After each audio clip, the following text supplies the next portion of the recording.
Et on en parle souvent, vous et moi, dans cette rubrique du lundi, utiliser des ressorts complotistes autour du Covid-19, ça fonctionne plutôt bien. Oui, Pauline, il y a un autre exemple qui fait l'actualité ces derniers jours, et c'est un documentaire de 2h45 qui s'appelle Hold Up, qui est sorti le 11 novembre sur les réseaux sociaux. C'est un long métrage qui prétend montrer la face cachée du Covid-19 avec 17 intervenants, dont la plupart sont bien connus des réseaux complotistes. Alors, j'ai vu le film, et on peut résumer ainsi: le réalisateur essaie de prouver que c'est le Forum économique mondial qui se servirait du Covid-19 dans le cadre d'un plan global pour soumettre l'humanité, rien que ça. Alors ça, c'est une thématique complotiste classique. Et ce qu'il faut dire, c'est que le film joue au maximum sur la carte de l'émotion pour essayer de tenter de convaincre le spectateur. Alors on n'a pas accès à tous les chiffres encore, mais le réalisateur a indiqué qu'il y a 25 000 personnes qui avaient déjà acheté le film. Sur Facebook, on retrouve également le documentaire, et on peut voir que les chiffres de visionnage et de partage sont assez importants. Il y a même le hashtag HoldUp qui est régulièrement en tendance des discussions sur Twitter depuis mercredi. Et ça montre d'une certaine manière que le film a déjà trouvé un certain public. Alors la question, Alexandre, c'est est-ce que certaines des informations présentées, ou en tout cas présentées comme étant des informations dans ce documentaire, sont avérées?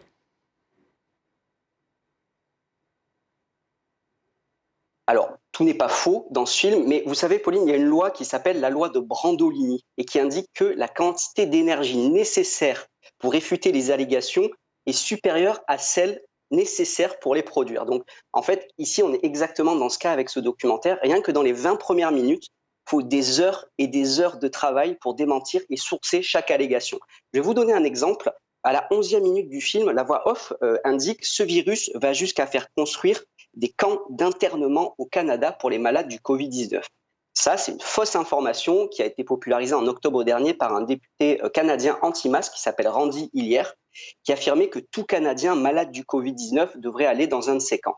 Cette rumeur, elle a déjà été vérifiée par plusieurs médias canadiens. Elle a même été officiellement démentie par le Premier ministre Justin Trudeau. On n'a jamais trouvé aucune trace de ces camps au Canada. La liste des affirmations trompeuses, elle est très longue dans ce documentaire. J'invite tous ceux qui veulent avoir un aperçu à consulter 2 articles qui ont été publiés par nos confrères des Décodeurs du Monde et de Check News à Libération, qui ont déjà listé une quinzaine d'affirmations erronées dans ce documentaire. Quelles leçons, Alexandre, on peut tirer du succès de ce film, si toutefois on peut vraiment parler de succès?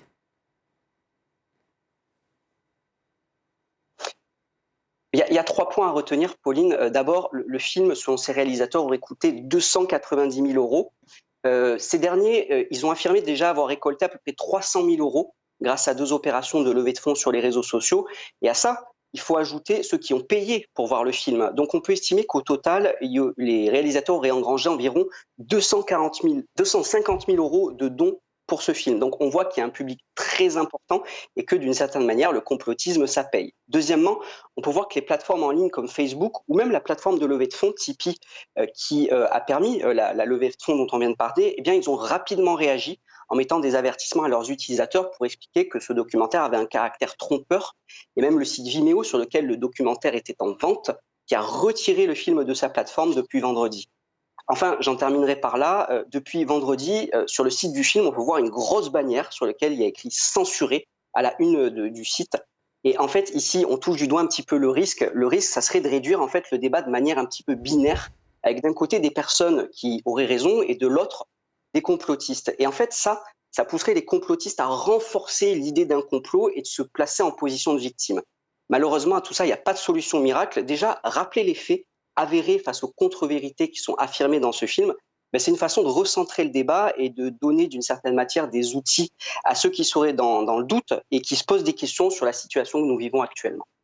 Merci beaucoup, Alexandre. Ça nous pose à nouveau, à nous, journalistes, cette question de l'importance ou de l'efficacité du fact-checking qui, d'une certaine façon, participe également à promouvoir ce genre de film. Je sais que vous en parlez, on en parle aussi souvent et vous l'avez. C'est une question qui revient souvent dans vos réflexions, Alexandre, aux observateurs de France 24. Merci beaucoup.